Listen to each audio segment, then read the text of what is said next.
দর্শক, এই বিষয়ে আরো বিস্তারিত জানাতে আমাদের সাথে যুক্ত হচ্ছেন সহকর্মী বাবুল হোসেন। বাবুল, ময়মনসিংহের ডেঙ্গুর সর্বশেষ এখনকার পরিস্থিতি কি এবং মশা নিধনে সিটি কর্পোরেশনের যে অব্যবস্থাপনা নিয়ে অভিযোগ করছে নগরবাসী, সে ব্যাপারে সিটি কর্পোরেশন কি বলছে?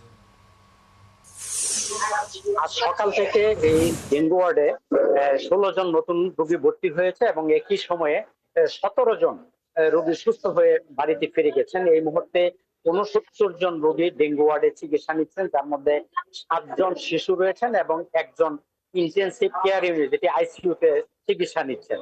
তো এই যে ওয়ার্ডে রয়েছে ডেঙ্গু ওয়ার্ড, আপনি যদি একটু দেখাতে চাই যে এই ওয়ার্ডে ধারণ ক্ষমতার 3 গুণের বেশি রোগী এই মুহূর্তে অবস্থান নিচ্ছেন।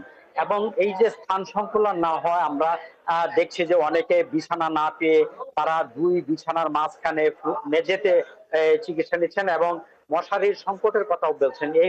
এটি হচ্ছে হাসপাতালের অবস্থা। এবং আপনি যেমনটি বলছিলেন যে গত মাসে অর্থাৎ সেপ্টেম্বর এবং অক্টোবরের আজ পর্যন্ত 8 জন রোগী এই হাসপাতালে চিকিৎসাধীন অবস্থা মারা গিয়েছেন।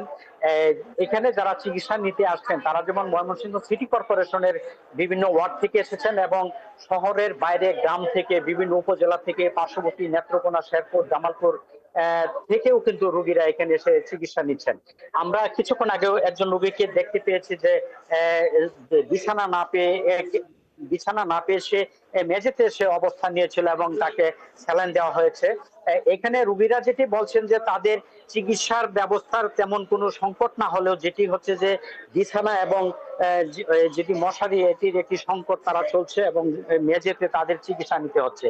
তো আমরা যেটি সিটি কর্পোরেশন এলাকায় আমরা যেটি দেখেছি যে বিভিন্ন ওয়ার্ডে, বিশেষ করে বাউন্ডারি রোড, নতুন বাজার, জেলা স্কুল মোড়, আমলাপাড়া, পণ্ডিতপাড়া, এই সমস্ত এলাকা যে ড্রেন রয়েছে সেই ড্রেনগুলো দীর্ঘদিন ধরে নিয়মিত পরিষ্কার না করা, পানি জমে সেখানে মশা আসলে বংশ বিস্তার করছে। অর্থাৎ এটি একটি মশার প্রজননের নিরাপদ একটি আস্তানায় পরিণত হয়েছে, এমনটি কিন্তু বলছেন। এবং নগরবাসী যেটি অভিযোগ করেছেন যে সিটি কর্পোরেশনের যে একটি অব্যবস্থাপনার কারণে মূলত এই ডেঙ্গু ছড়িয়ে পড়ছে।